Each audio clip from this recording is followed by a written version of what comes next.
అప్పుడు ఈయన ఏమన్నాడు, నాటో దేశాలన్నింటినీ కూడా చైనాతో సహా అన్నింటినీ అభ్యర్థించాడు. అయ్యా వచ్చి మీ యుద్ధ నౌకలు తీసుకొచ్చి హార్మోజ్ జలసంధిలోకి రండి, ఇరాన్ పని చెప్పండి.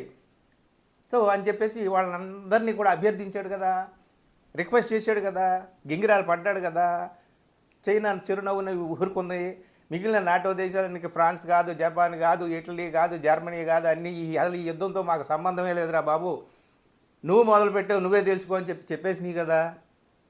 ఇప్పుడు నిన్న మాట్లాడినటువంటి మాటల్లో ఆయన చెప్తున్నది ఏమిటయ్యా అంటే, అసలు హార్మోజ్ జలసంధితో మాకు పనేంటి, అసలు మాకు పనేంటి, అక్కడి నుంచి మాకేం చమురు రాదు, మాకేం ఆయిల్ రాదు, దాని గురించి నాకెందుకు, మూసేస్తే మూసేయమనండి, తెరిస్తే తెరవమనండి, ఏ చావు మీరు ఎవరు చావు వాళ్ళు చావనివ్వండి, మాకు సంబంధమే లేదు.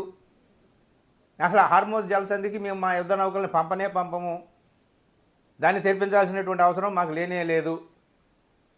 మా సైనికులను అక్కడ ఎందుకు పంపాలి, మా యుద్ధ నౌకలను అక్కడ ఎందుకు పంపాలి, మేమెందుకు మాకెందుకు ఈ గొడవంతా అని ఇప్పుడు అన్నాడండి.